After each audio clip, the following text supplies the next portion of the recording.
ये हमारे पास क्या था भाई, लेंस मेकर फॉर्मूला था। अब इसके ऊपर एक बेस क्वेश्चन करते हैं।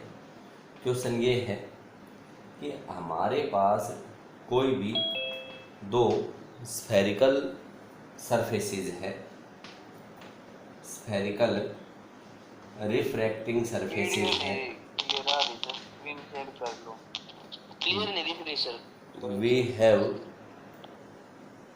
we have two spherical refracting surfaces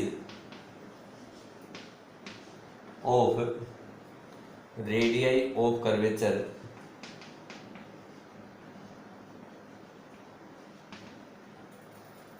20 centimetre and, चलो इसको 30 सेंटीमीटर कर ले, 30 सेंटीमीटर एंड 60 सेंटीमीटर। अब ये कहता है कि भाई आप किस टाइप से अरेंज करेंगे कि इन दो सरफेसेस का यूज़ करके और आप कितने लेंस हैं वो फॉर्म कर सकते हैं। और ये बताया है कि इन जो स्फेरिकल रिफ्लेक्टिंग सरफेसेस का रिफ्लेक्टिव इंडेक्स है वो हमने मान लिया कि 1.5 के बराबर है। देखो भाई, हम इनका यूज़ करके 4 लेंस हैं वो ऑब्टेन कर सकते हैं। एक बार देखो, एक तो ये वाला सरफेस कह दिया मैंने, ये वाला लेंस हो गया। दूसरा मैंने कह दिया कि भाई हमारे पास जो लेंस होगा वो ये वाला हो गया। तीसरा हमने कह दिया कि ये वाला लेंस हो गया, दिस इज द लेंस। और चौथा मैं यहाँ पे कह सकता हूँ कि इन सरफेसेस को हम इंटरचेंज करते। देखो ये R1, ये R2, ध्यान से देखोगे, सॉरी ये इस साइड बनेगा, ये इसकी रेडियस ऑफ कर्वेचर R1, इसकी रेडियस ऑफ कर्वेचर R2। बेटा यहाँ ही तो होगा कहीं ना कहीं सेंटर ऑफ कर्वेचर, R1 भी पॉजिटिव, R2 भी पॉजिटिव। यहाँ पे मैं कहूँगा कि इसका सेंटर ऑफ कर्वेचर कहीं यहाँ होगा C1, इसका सेंटर ऑफ कर्वेचर यहाँ होगा C2। C1 के लिए R1 तो पॉजिटिव और R2 क्या हो गया आपके पास, नेगेटिव हो गया। और इस केस में हम कहेंगे कि R1 भी नेगेटिव और R2 भी नेगेटिव। एक उल्टा बना लिया हम, ये मैंने कह दिया कि ये हमारे पास C2 और ये कौन सा सरफेस कह दिया मैंने, C1। इसके लिए देखो, आप इसके लिए देखोगे तो दोनों हमारे पास रे की डायरेक्शन मेजरमेंट है। तो पहला तो केस ये हो गया, यहाँ लिखता हूँ मैं कि भाई फर्स्ट केस ये आया हमारे पास, R1 है वो प्लस 30 सेंटीमीटर एंड R2 है वो भी हमारे पास प्लस 60 सेंटीमीटर होगा। ठीक है। दूसरा केस देखो, दूसरा हमारे पास ये कह दिया R1 है वो प्लस 30, R2 है वो हमारे पास कितना आ गया, माइनस 60। नेक्स्ट केस देखो, थर्ड केस। थर्ड केस के लिए मैं कहूँगा कि R1 है वो negative minus 30 centimetre and R2 है वो भी हमारे पास नेगेटिव माइनस 60 सेंटीमीटर। और फोर्थ केस के लिए मैं कह सकता हूँ कि भाई R1 है वो तो हमारे पास प्लस 30 और R1 है वो हमने कह दिया कि प्लस 30 और R2 है, R1 है वो माइनस 30 कर दो इसको और R2 है वो आप कितना कर दो भाई, प्लस 60 के बराबर आएगा। तो ये हमारे पास कितने लेंसेज बन जाएंगे, 4 लेंसेज हैं, उनकी फॉर्मेशन होगी। आप निकाल दो इनकी focal length by using the lens maker formula. Lens maker formula use करेंगे, पहला कम्बिनेशन निकालो, 1/f1 is equal to 1 n2 का मतलब हो गया n2 माइनस n1/n1 और n minus 1 into 1/r1 minus 1/r2। Direct calculation करो, 1/f1 is equal to 1.5 minus 1 into 1/30 minus 1/60 के बराबर आएगा। अब देखो बच्चों, 1/f1 is equal to 0.5 into LCM आ गया 60, 30 2 जा 2 माइनस 1 और ये आया आपके पास 0.5 इंटू 1/60, पॉइंट हटा दो 5 2 जा 1/120, दैट इज हमने कह दिया कि f1 is equal to 120 centimetre के बराबर आ गया। F1 की वैल्यू हमारे पास आई 120 सेंटीमीटर। दूसरा केस देखो, दूसरा केस देखो बच्चों, R1 प्लस 30 R2 माइनस 30, यहाँ पे डायरेक्ट वैल्यू पुट करता हूँ। 1/F2 is equal to 1.5 minus 1 into 1/30 minus minus plus 1/60, और यह है 1/F2 is equal to 0.5 into 60 LCM आ गया, 60 एलसीएम आ गया, 32 जा प्लस 1, और यह है 0.5/10 इंटू 3/60, यही आएगा भाई। पॉइंट से ये कैंसिल आउट हो गया तो 5 2 जा, और ये 20 आ गया, 1/40। दैट इज हमने कह दिया कि F2 is equal two plus 40 centimetre के बराबर आएगा। This is the focal length in the second case. आगे देखो थर्ड केस आता है। थर्ड केस के लिए मैंने कह दिया कि 1/F3 is equal to 1 and 2 1.5 minus 1 into R1 देखो नेगेटिव, R2 कैसी है नेगेटिव, 1/-30, और माइनस माइनस प्लस हो गया 1/60, यही आएगा। आगे देखो 1/F3 is equal to 0.5 into 60, तो बच्चों आ गया LCM, -2 plus 1 minus 1/60। That is मैं यहाँ से कह सकता हूँ 1/F3 is equal to 5/10 into minus 1/60, 5 2 जा, ये आएगा।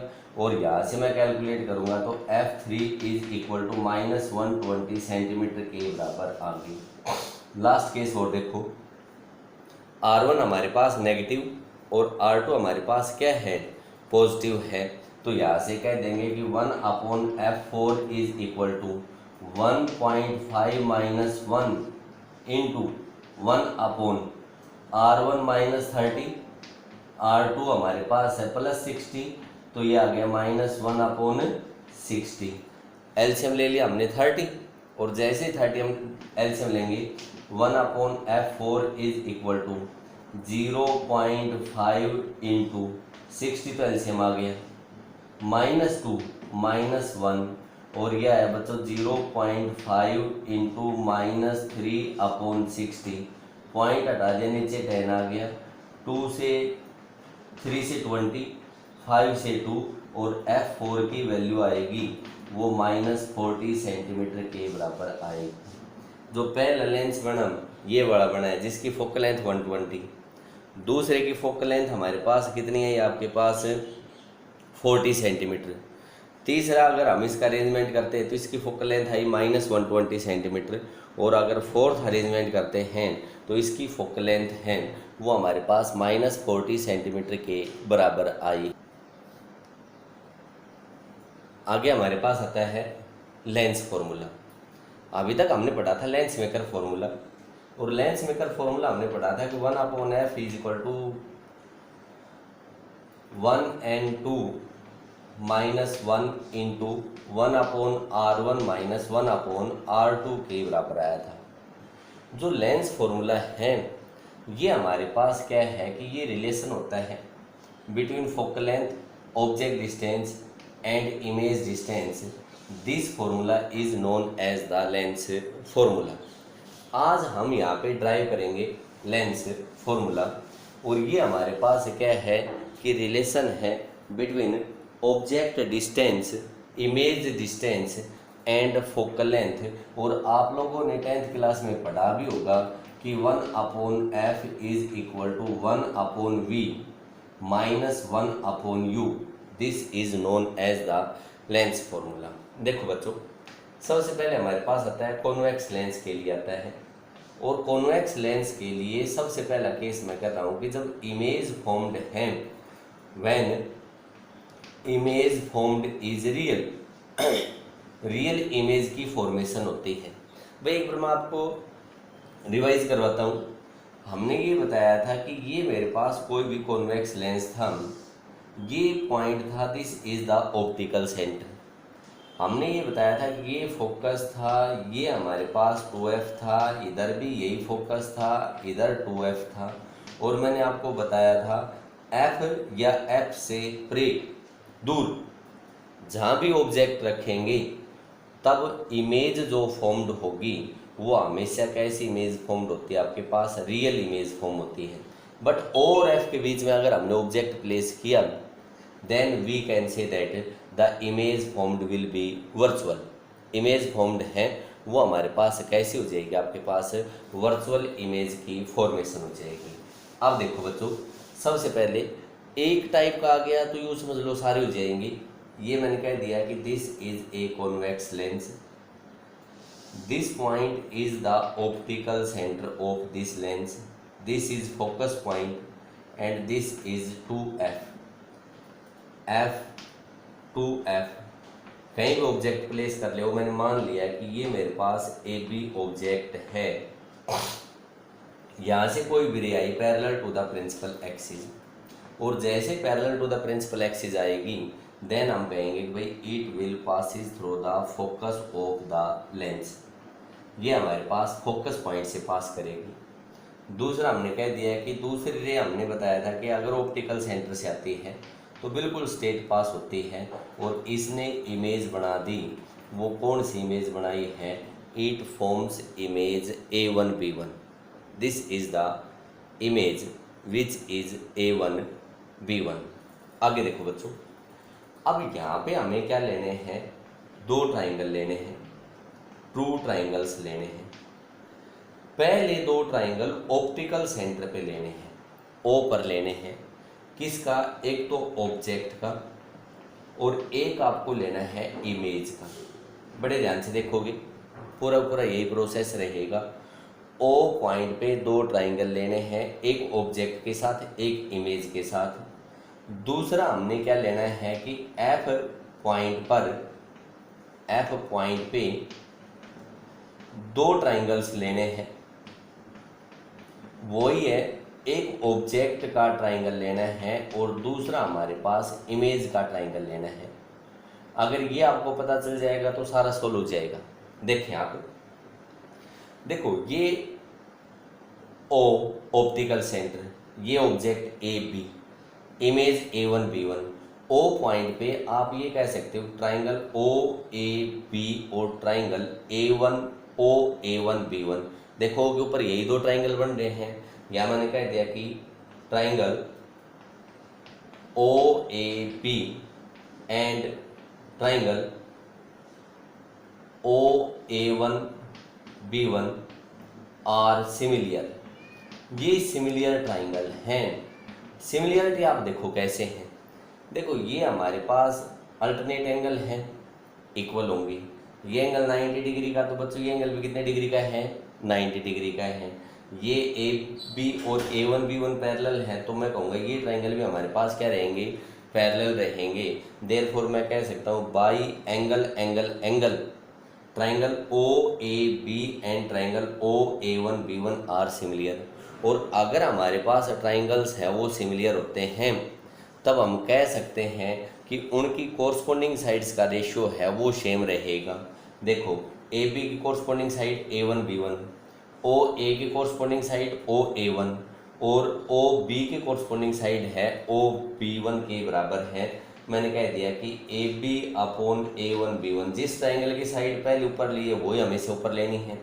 This is equal to AB upon A1B1 is equal to OA upon OA1 is equal to OB upon OB1 के बराबर होगा। इसका हमारे पास यूज नहीं है, इसको हटा दिया और ये मैंने कह दिया कि दिस इज इक्वेशन नंबर 1। अब देखो फोकस के ऊपर हमें दो ट्राइंगल लेने हैं, एक तो ऑब्जेक्ट का लेना है और दूसरा किसका लेना है? आपको इमेज का लेना है। भाई इमेज का तो बन गया FA1B1, लेकिन ऑब्जेक्ट का कहीं नहीं बन रहा। आप देख पा रहे होंगे कि AB है, ये लाइन और ये लाइन पैरेलल है, और जब ये दोनों लाइनें पैरेलल है तो मैं कह दूंगा कि अगर ये AB ऑब्जेक्ट था तो ये जो OD है वो भी किसका काम करेगा? एक इमेजिनरी ऑब्जेक्ट का काम करेगा। और जैसे ये इमेजिनरी ऑब्जेक्ट का काम करेगा तो मैं कह सकता हूँ कि भाई triangle FOD and triangle FA1B1 are similar, दोनों ट्राइंगल्स हैं, ये भी हमारे पास सिमिलियर ट्राइंगल्स हैं।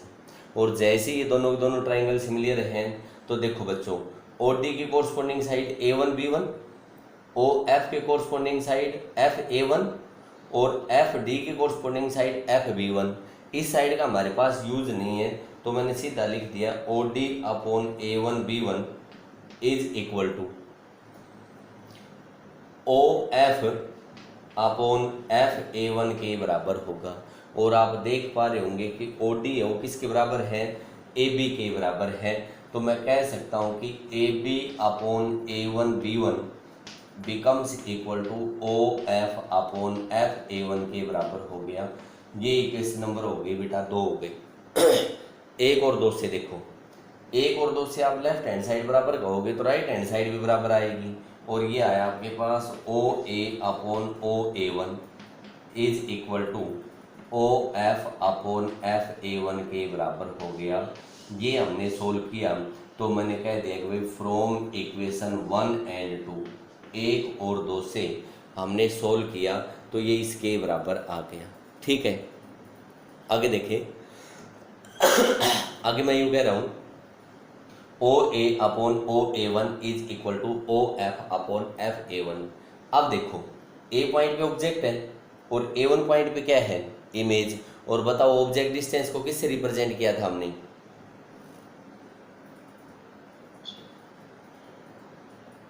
अरे ऑब्जेक्ट डिस्टेंस U से रिप्रेजेंट करी थी।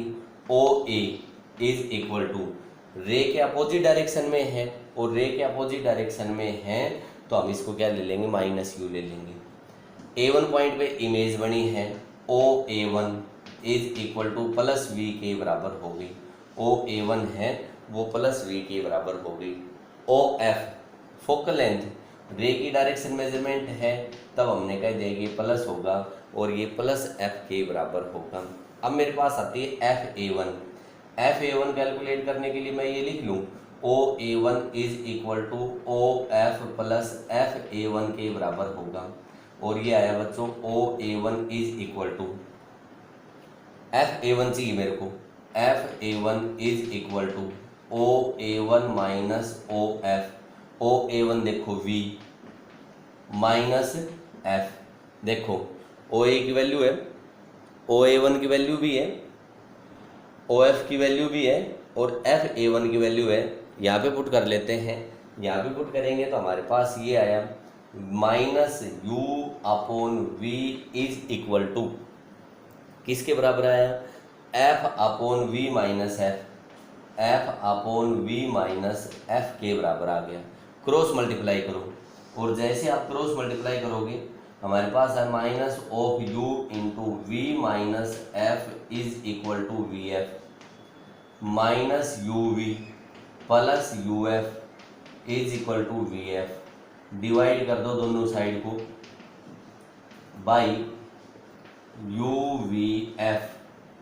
UVF से डिवाइड करेंगे और जैसे हम UVF से डिवाइड करेंगे तब हमारे पास क्या आएगा कि -UV upon UVF plus UF upon UVF is equal to VF upon UVF। UV से UV कैंसिल आउट हो गया, UF से बच्चों UF कैंसिल आउट हो गया, VF से VF कैंसिल आउट हो गया। हमारे पास आया -1 upon F is plus 1 upon V is equal to 1 upon U। Interchange कर दो, 1 अपॉन F को राइट साइड में लेके जाओ, 1 अपॉन U को लेफ्ट साइड में ले आओ। V get 1 upon F is equal to 1 upon V minus 1 upon U के बराबर होगा। And this formula is known as the lens formula. Virtual image होती है when image formed is virtual. Convex lens के लिए कर रहे हैं, ध्यान से देखोगे। ये मैंने कहा कि भाई this is the convex lens, this is the principal axis and this point is the optical centre. आगे देखें, ये फोकस पॉइंट F, ये हमने बताया 2F। सेम देखेंगे इधर हमारे पास ये पॉइंट F, ये हमने कह दिया कि भाई 2F। इमेज है वो हमारे पास वर्चुअल फॉर्म होगी अगर ऑब्जेक्ट है ऑप्टिकल सेंटर और फोकस के बीच में हमने प्लेस किया, then we can say that image formed will be virtual. देखो भाई, हमने ये object A B O and F के बीच में प्लेस कर दिया, ray parallel to the principal axis after refraction. बोलो कहाँ से पास करेगी ये?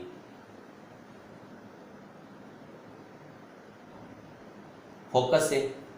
ये हमने कह दिया कि ये रे है फोकस से पास हो गई। दूसरा हमने कह दिया कि जैसे ऑप्टिकल सेंटर से पास होगी तो हम कहेंगे कि ये स्ट्रेट चली जाएगी, राइट डायरेक्शन में कहीं भी नहीं मिल रही। और जब कहीं भी राइट डायरेक्शन में नहीं मिल रही, इनको हम क्या करते हैं कि भाई पीछे की साइड में एक्सटेंड कर दें। और जैसे हम इसको पीछे की साइड में एक्सटेंड करेंगे, देन हमने ये कह दिया कि ये एक्सटेंड कर दी और ये हमारे पास इस पॉइंट पे आके मिल गई। और इसने जो इमेज बनाई वो कितनी इमेज बना दी? A1 B1 पॉइंट पे इमेज बना दी।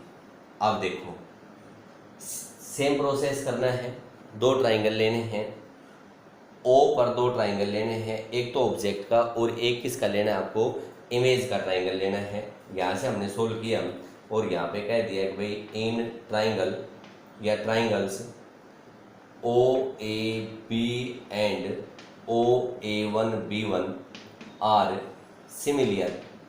और जैसे ये ट्राइंगल्स सिमिलियर हैं तो कोरस्पॉन्डिंग साइड्स का रेशियो सेम होगा। बताओ क्या किस किस का रेशियो करूं? AB की कोरस्पॉन्डिंग साइड कौन सी है?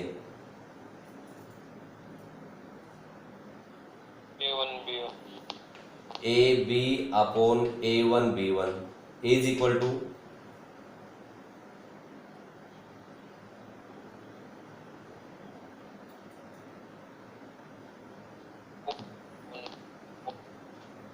अरे OA upon OA1, OA upon OA1, इसको इक्वेशन लिख दो एक।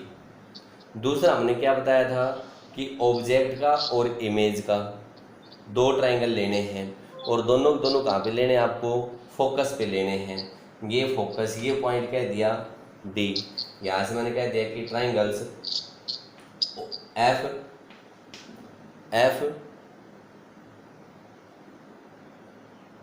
A1 B1 and triangle FOD are similar. और जैसे ये दोनों ट्राइंगल सिमिलियर होंगे तो इनकी कोरस्पॉन्डिंग साइड्स का रेशियो भी सेम होगा। देखो OD, इसके कोरस्पॉन्डिंग साइड हमारे पास A1 B1 है। ये कह दिया कि OD upon A1 B1 is equal to, उसके बाद देखो OD अपॉन